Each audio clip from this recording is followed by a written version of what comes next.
السلام علیکم ورحمۃ اللہ وبرکاتہ۔ 8واں پارہ تیسرا ربع شروع ہو چکا ہے اس کا، اور آج انشاءاللہ ہم سورۃ الاعراف شروع کریں گے۔ اعوذ باللہ من الشیطان الرجیم، بسم اللہ الرحمن الرحیم۔ سورۃ الاعراف مکی صورت ہے۔ ویسے تو مصحف میں اس کا نمبر 7واں ہے، لیکن نزولی ترتیب کے اعتبار سے 39 نمبر ہے اس کا، یعنی مکہ کے نبوت ملنے کے بعد نبی صلی اللہ علیہ وآلہ وسلم کو تقریباً یہ کوئی 10-11 نبوی کے قریب نازل ہوئی ہے۔ مکی دور کا کوئی آخری دور چل رہا تھا جب یہ صورت نازل ہوئی ہے۔ موضوع اس کا وہی ہے جو کہ مکی صورتوں کا ہوتا ہے۔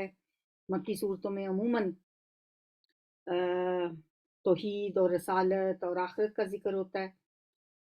یہ نام اس کا اعراف اس وجہ سے ہے کیونکہ اس صورت میں اعراف کا ذکر ہے جو کہ جنت اور جہنم کے درمیان ایک پل کا کام دیتا ہے، اس لیے اس کا نام سورۃ الاعراف ہے۔ اس کے جو اہم موضوعات ہیں ان کی ترتیب کچھ اس طرح سے ہے کہ سب سے پہلے قصہ آدم و ابلیس بیان کیا جائے گا، پھر یعنی انسانی تخلیق کا آغاز اس حضرت آدم علیہ السلام اور ابلیس کے واقعے سے ہوتا ہے۔ پھر انسانی زندگی کے اختتامی دور کا تذکرہ ہوگا۔ پھر اس اختتامی دور میں 3 قسم کے لوگوں کی تفصیل آ گئی، پہلے اہل جہنم کا ذکر، پھر اس کے بعد اہل جنت کا، پھر اصحاب اعراف کا، یعنی جو جنت اور دوزخ میں داخلے کے بارے میں جن کا فیصلہ مؤخر کر دیا جائے۔ پھر انسانی زندگی کی ابتدا اور اس کی انتہا کے تذکرے کے بعد انسانی زندگی کا جو درمیانی دور ہے نا، اس کا ذکر ہے، انبیاء اور رسول اور ان کی قوموں کے حالات کے طور پہ یہ ذکر آیا ہے، اور پھر یہی اس سورت کی مین تھیم ہے۔ یہ مکی صورتوں میں سب سے بڑی صورت ہے، اس میں 206 آیات ہیں اور 24 رکوع ہیں۔ سورت کا آغاز کرتے ہیں، اعوذ باللہ من الشیطان الرجیم، بسم اللہ الرحمن الرحیم۔ الف لام میم صاد، کتاب انزل الیک فلا یکن فی صدرک حرج منہ لتنذر بہ وذکری للمؤمنین۔ الف لام میم صاد، یہ حروف مقطعات جو ہیں یہاں پہ 4 آئے ہیں، اس سے پہلے الف لام میم 3 آئے تھے۔ قرآن میں 2 صورتیں ایسی ہیں جن میں 4 حروف مقطعات ہیں، ایک یہ ہے اور دوسری میرا خیال ہے سورہ رعد ہے۔ یہ ایک کتاب ہے جو تمہاری طرف نازل کی گئی ہے، پس اے نبی صلی اللہ علیہ وآلہ وسلم آپ کے دل میں اس سے کوئی جھجک نہ ہو، فلا یکن فی صدری کا حرج، کوئی تنگی نہ ہو، کیونکہ آپ کی مسلسل دعوت کے نتیجے میں جب لوگ آپ کی بات نہیں مانتے تھے تو ایک قدرتی سی بات ہے کہ آپ کا دل تنگ ہوتا تھا۔ اس کے اتارنے کی غرض یہ ہے کہ تم اس کے ذریعے سے منکرین کو ڈراؤ اور ایمان لانے والے لوگوں کو نصیحت ہو۔ لوگوں، جو کچھ تمہارے رب کی طرف سے تم پہ نازل کیا گیا ہے اس کی پیروی کرو، اور اپنے رب کو چھوڑ کر دوسرے سرپرستوں کی پیروی نہ کرو، مگر تم کم ہی نصیحت مانتے ہو۔ قلیلا ما تذکرون، کتنی ہی بستیاں ہیں جنہیں ہم نے ہلاک کر دیا۔ وَكَم مِّن قَرْيَةٍ أَهْلَكْنَاهَا، ان پر ہمارا عذاب اچانک رات کے وقت ٹوٹ پڑا، جب دن دہاڑے ایسے وقت آیا جب کہ وہ آرام کر رہے تھے، اور جب ہمارا عذاب ان پہ آ گیا تو ان کی زبان پر اس کے سوا کوئی صدا نہ تھی کہ واقعی ہم ظالم تھے۔ انا کننا ظالمین، جب انسان پہ پھر وقت پڑتا ہے نا، پھر اسے اپنی غلطیاں یاد آئی جاتی ہیں، پھر اسے سمجھ آئی جاتی ہے کہ قصور ہمارا ہی تھا۔ فَلَنَسْأَلَنَّ الَّذِينَ أُرْسِلَ إِلَيْهِمْ وَلَنَسْأَلَنَّ الْمُرْسَلِينَ، کتنی تاکید اور زور ہے نا اس فکرے میں۔ ضرور بضرور یہ ہو کر رہنا ہے کہ ہم ان لوگوں سے پوچھ کر رہیں گے جن کی طرف ہم نے پیغمبر بھیجے تھے، اور پیغمبروں سے بھی پوچھیں گے کہ انہوں نے پیغام رسانی کا فرض کہاں تک انجام دیا اور انہیں اس کا کیا جواب ملا۔ پھر ہم خود پورے علم کے ساتھ ساری سرگزشت ان کے آگے پیش کر دیں گے۔ فَلَنَقُصَّنَّ عَلَيْهِمْ بِعِلْمٍ وَمَا كُنَّا غَائِبِينَ، اور ہم کہیں غائب تو نہیں تھے۔ وَالْوَزْنُ يَوْمَئِذٍ الْحَقُّ، اور وزن اس روز عین حق ہوگا۔ فَمَنْ ثَقُلَتْ مَوَازِينُهُ فَأُولَئِكَ هُمُ الْمُفْلِحُونَ، جن کے پلڑے بھاری ہوں گے وہی فلاح پانے والے ہوں گے، اور جن کے پلڑے ہلکے ہوں گے وہی اپنے آپ کو خسارے میں مبتلا کرنے والے ہوں گے۔ کیونکہ وہ ہماری آیات کے ساتھ ظالمانہ برتاؤ کرتے رہے تھے۔ وَلَقَدْ مَكَّنَّاكُمْ فِي الْأَرْضِ، اور ہم نے تمہیں زمین میں اختیارات کے ساتھ بسایا اور تمہارے لیے یہاں سامان زیست فراہم کیا، مگر تم لوگ کم ہی شکر گزار ہوتے ہو۔ پیچھے تھا قلیلا ما تذکرون، بہت تھوڑا تم نصیحت پکڑتے ہو، اور یہاں فرمایا بہت تھوڑا تم شکر کرتے ہو۔ ہم نے تمہاری تخلیق کی ابتدا کی، پھر تمہاری صورت بنائی، پھر فرشتوں سے کہا فسجدوا ثم قلنا للملائکۃ اسجدوا لآدم فسجدوا الا ابلیس، فرشتوں سے کہا آدم کو سجدہ کرو، اس حکم پر سب نے سجدہ کیا مگر ابلیس سجدہ کرنے والوں میں شامل نہ ہوا۔ پوچھا تجھے کس چیز نے سجدہ کرنے سے روکا جبکہ میں نے تجھ کو حکم دیا تھا؟ قال انا خیر منہ خلقتنی من نار وخلقتہ من طین، بولا میں اس سے بہتر ہوں، تو نے مجھے آگ سے پیدا کیا ہے اور اسے مٹی سے۔ فرمایا اچھا تو یہاں سے نیچے اتر، تجھے حق نہیں ہے کہ یہاں بڑھائی کا گھمنڈ کرے، نکل جا، کہ در حقیقت ان لوگوں میں سے ہے جو خود اپنی ذلت چاہتے ہیں۔ بولا مجھے اس دن تک مہلت دے دیں، قال انظرنی الی یوم یبعثون، مجھے اس دن تک مہلت دے دیں کہ جب یہ سب دوبارہ اٹھائے جائیں گے۔ فرمایا تجھے مہلت ہے، قال انک من المنظرین، بولا اچھا تو جس طرح تو نے مجھے گمراہی میں مبتلا کیا ہے، میں اب تیری سیدھی راہ پر ان انسانوں کی گھات میں لگا رہوں گا، آگے اور پیچھے، دائیں اور بائیں، ہر طرف سے ان کو گھیروں گا، اور تو ان میں سے اکثر کو شکر گزار نہ پائے گا۔ فرمایا نکل جا یہاں سے ذلیل اور ٹھکرایا ہوا ہو کر۔ یہ کہانیاں، یہ باتیں ہم لوگوں سے تو سنتے ہیں نا، اب آنکھوں سے پڑھ کے، آنکھوں سے ان آیات کو دیکھ کے، اپنے رب کا کلام، اپنے رب کی باتیں، اپنے رب کی آیات، جس طرح سے انسان کا شرح صدر ہوتا ہے نا، یہ سنی سنائی باتوں سے نہیں ہوتا۔ یہاں جب انسان قرآن سنتا ہے یا پڑھتا ہے یا اس عربی ٹیکسٹ کو بھی دیکھتا ہے کہ یہ میرے رب کی باتیں ہیں، تو ایک اور ہی طرح کا انسان کو حق الیقین ہوتا ہے۔ جب بتایا تھا نا میں نے، علم کے 3 درجے ہوتے ہیں، ایک تو علم الیقین، پھر عین الیقین، پھر حق الیقین۔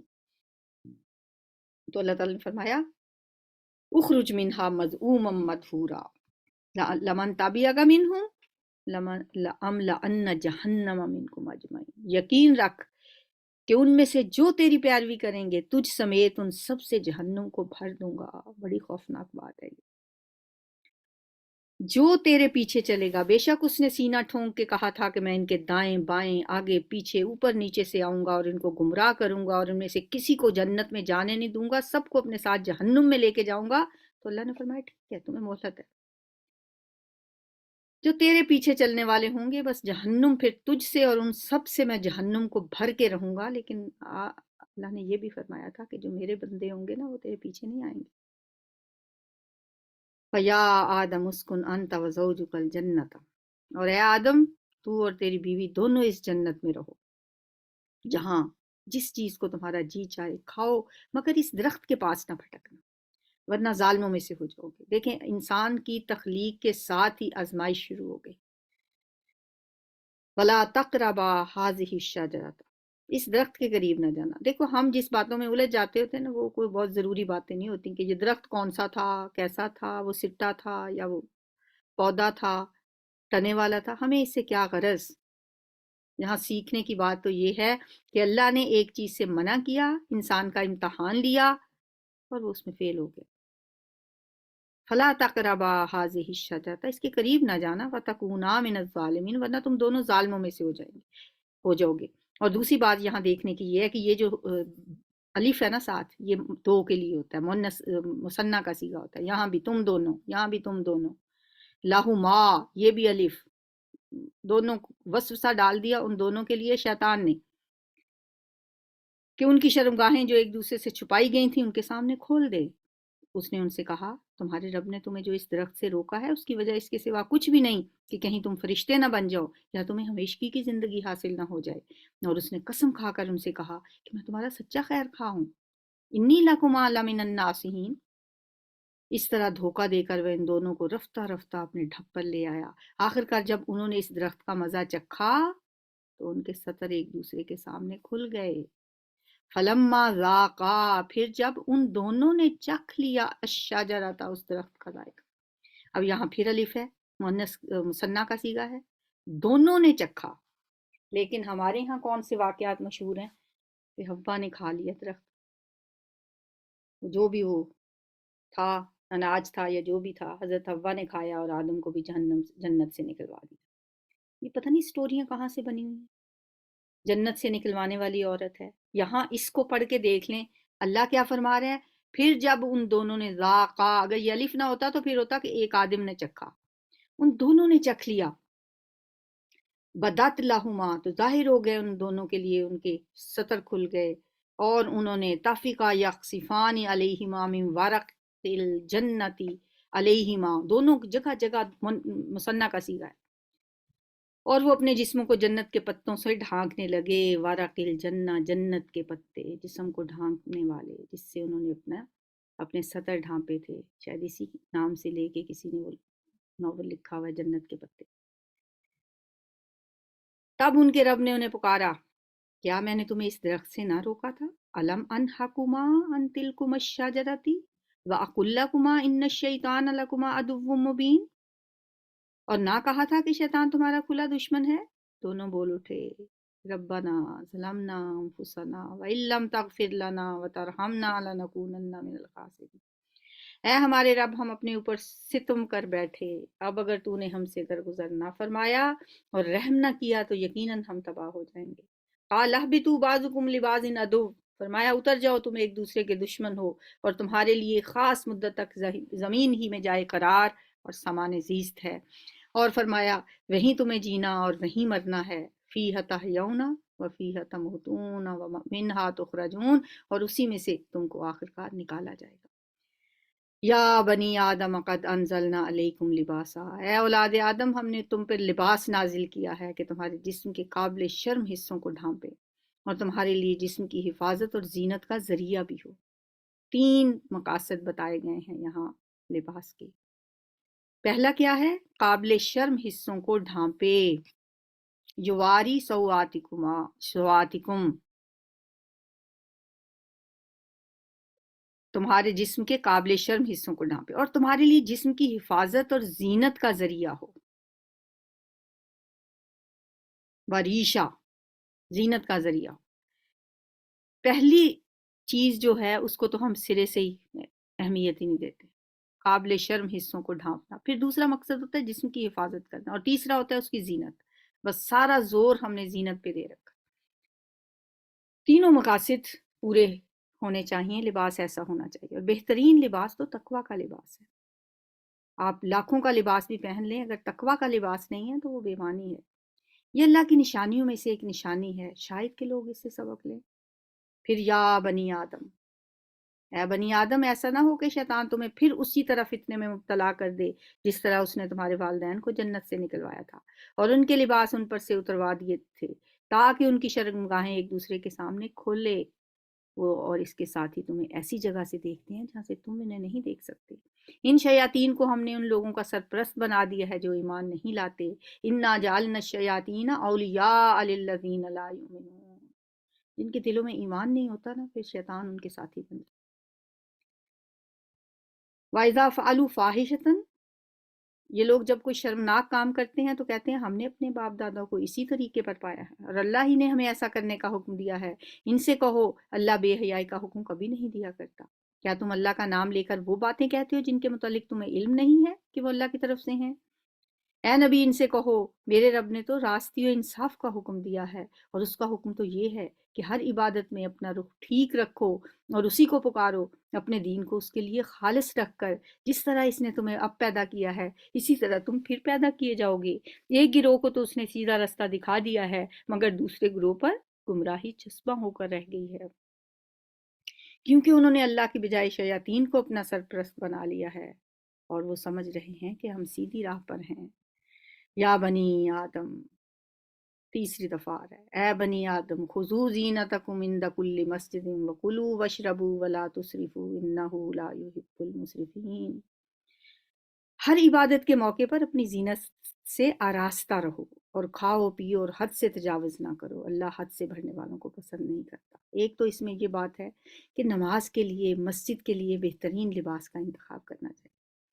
ہم اس کے الٹ چلتے ہیں، اور کسی بھی جگہ جانا ہو تو بہترین لباس، نماز اور مسجد کے وقت ہم کہتے ہیں کوئی بات نہیں، صاف بس ہونا چاہیے، گندا نہ ہو، پرانے سے پرانا نکال کے بے شک پہننا ہوا۔ تو اللہ کہتے ہیں خذو زینتکم عند کل مسجد، ہر عبادت کے موقع پہ اپنی زینت سے آراستہ ہوا کرو، کھاؤ پیو جو مرضی لیکن اسراف نہ کرو، انہو لا یحب المسرفین۔ آج پھر آ گیا کہ اللہ کن لوگوں سے محبت نہیں کرتا، یہ بھی نوٹڈ ہونا چاہیے، لکھ لینا چاہیے آپ کو۔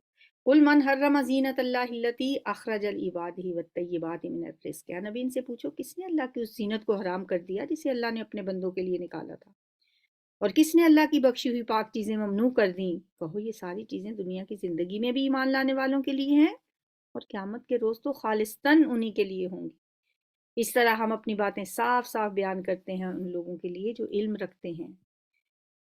قل انما حرم ربی الفواحش ما ظہر منها وما بطن، اے نبی صلی اللہ علیہ وسلم ان سے کہو میرے رب نے جو چیزیں حرام کی ہیں وہ تو یہ ہیں۔ پہلی بات کیا ہے؟ بے شرمی کے کام، خواہ کھلے ہوں یا چھپے، فواحش ما ظہر منها وما بطن، اور حق کے خلاف زیادتی، اور یہ کہ اللہ کے ساتھ تم کسی ایسے کو شریک کرو جس کے لیے اس نے کوئی سند نازل نہیں کی، یہ چیزیں حرام کی ہیں اس نے، اور یہ کہ اللہ کے نام پر کوئی ایسی بات کہو جس کے متعلق تمہیں علم نہ ہو کہ وہ حقیقت میں اسی نے فرمائی ہے۔ ہر قوم کے لیے مہلت کی ایک مدت مقرر ہے، وَلِكُلِّ أُمَّةٍ أَجَلٌ، پھر جب کسی قوم کی مدت آن پوری ہوتی ہے تو ایک گھڑی بھر کی تاخیر و تقدیم بھی نہیں ہوتی۔ فَإِذَا جَاءَ أَجَلُهُمْ لَا يَسْتَأْخِرُونَ سَاعَةً وَلَا يَسْتَقْدِمُونَ یا بنی آدم۔ اب آخری دفعہ 4 مرتبہ اس صورت میں اللہ تعالیٰ نے یا بنی آدم کہہ کر پکارا ہے۔ پہلی ندا دی 10ویں رکوع میں جس میں لباس کا ذکر کیا، دوسری ندا آیت نمبر اسی کی 27 میں جس میں اللہ نے ابلیس کے فتنے سے بچنے کی تلقین کی، پھر تیسری ندا آئی یا بنی آدم، ہر نماز کے وقت اپنی زینت کا لباس پہنا کرو، پھر چوتھی ندا 11ویں رکوع کی آیت نمبر 35، یہ جو بھی میں نے آپ کے سامنے رکھی، اے اولاد آدم کیا کرو، یا بنی آدم یاد رکھو اگر تمہارے پاس خود تم ہی میں سے ایسے رسول آئیں جو تمہیں میری آیات سنا رہے ہوں تو جو کوئی نافرمانی سے بچے گا اور اپنے رویے کی اصلاح کرے گا اس کے لیے کسی خوف اور رنج کا موقع نہیں ہے۔ فلا خوف علیہم ولا هم یحزنون، نہ انہیں کوئی خوف ہوگا اور نہ انہیں کوئی غم ہوگا۔ اچھا، اولاد آدم کو بار بار خطاب کر کے اللہ تعالیٰ انہیں شیطان کے وسوسوں اور مکاریوں سے بچانے کے لیے انہیں وارن کر رہا ہے تاکہ انسان اس ملمہ ساز کی باتیں سن کر دھوکہ نہ کھائے، کیونکہ وہ ایسا چالاک دشمن ہے جو بظاہر دوست کا لباس پہن کر آتا ہے اور اپنے آپ کو خیر خواہ کے روپ میں پیش کرتا ہے۔